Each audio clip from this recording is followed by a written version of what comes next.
December నాటికి రాష్ట్రంలో ఉస్మానియా ఆస్పత్రి మినహా కొత్తగా కడుతున్న అన్ని ఆసుపత్రులను ప్రారంభిస్తామని సీఎం రేవంత్ రెడ్డి ప్రకటించారు. హైదరాబాద్ బంజారాహిల్స్లో కొత్తగా నిర్మించిన ఏఐజీ ఆస్పత్రిని ముఖ్యమంత్రి ప్రారంభించారు. రాష్ట్రం హెల్త్ టూరిజం హబ్గా మారిందన్న సీఎం, దేశంలో తయారయ్యే బల్క్ డ్రగ్లో 35% హైదరాబాద్లోనే ఉత్పత్తి అవుతోందని వివరించారు. జినోమ్ వ్యాలీ హైదరాబాద్కు చాలా కీలకమని, దాదాపు 66 దేశాల నుంచి వచ్చే రోగులకు వైద్య సేవలందించే స్థాయికి ఏఐజీ చేరుకోవడం గర్వకారణమన్నారు. ఈఐజీ చైర్మన్ డాక్టర్ నాగేశ్వర్ రెడ్డికి భారతరత్న పురస్కారం ఇచ్చేందుకు సీఎంగా తన వంతు కృషి చేస్తానని చెప్పారు. అంతకుముందు మాట్లాడిన డాక్టర్ నాగేశ్వర్ రెడ్డి, గ్రామీణ ప్రాంతాల్లో సైతం మెరుగైన వైద్య సేవలు అందించేందుకు కృషి చేస్తామన్నారు. రోగులకు సత్వర సేవలు అందించాలనే లక్ష్యంతోనే బంజారాహిల్స్లో ఆసుపత్రిని నిర్మించినట్టు తెలిపారు. బంజారాహిల్స్ బ్రాంచ్ ప్రారంభోత్సవానికి నగర ప్రజలకి రెండవ అతిపెద్ద హాస్పిటల్ని అందుబాటులోకి తెచ్చినందుకు డాక్టర్ నాగేశ్వర్ రెడ్డి గారిని తెలంగాణ రాష్ట్ర ప్రభుత్వం తరఫున మనస్ఫూర్తిగా వారిని నేను అభినందిస్తున్నాను.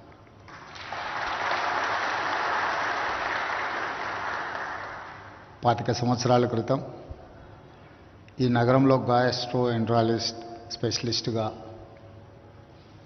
వారు కార్యక్రమాలను ప్రారంభించి ఈరోజు ప్రపంచ స్థాయిలోనే వన్ ఆఫ్ ద బెస్ట్ హాస్పిటల్స్గా ఏఐజీకి గుర్తింపు తేవడమే కాదు, హైదరాబాద్ నగరానికి తెలంగాణ రాష్ట్రానికి కూడా మరొక గొప్ప పేరు ప్రఖ్యాతులను వారు ఆర్జించి పెట్టినరు. అందుకే భారత ప్రభుత్వం ఈ మధ్యలో పద్మ విభూషణ్ బిరుదు ఇచ్చి డాక్టర్ నాగేశ్వర్ రెడ్డి గారు ఈ దేశంలోనే ఒక గొప్ప వైద్యుడు, పేదలకు అందుబాటులో వైద్యాన్ని తీసుకొచ్చి లక్షలాది మంది పేదల ప్రాణాలు కాపాడడంలో ప్రధానమైన పాత్ర పోషిస్తున్నారు అని చెప్పి కేంద్ర ప్రభుత్వం గుర్తించడం తెలుగువారందరికీ గర్వకారణం. ఇక వారికి రావాల్సింది భారతరత్న ఒకటే. ఖచ్చితంగా భారత ప్రభుత్వం వారికి భారతరత్న ఇచ్చి గౌరవిస్తుందని చెప్పి నేను భావిస్తున్నాను. తెలంగాణ రాష్ట్ర ముఖ్యమంత్రిగా నా వంతు ప్రయత్నం డాక్టర్ నాగేశ్వర్ రెడ్డి గారికి భారతరత్న రావడానికి అవసరమైన ప్రయత్నం చేస్తా అని చెప్పి ఈ సందర్భంగా మీ అందరికీ తెలియజేస్తున్నాను. ఈరోజు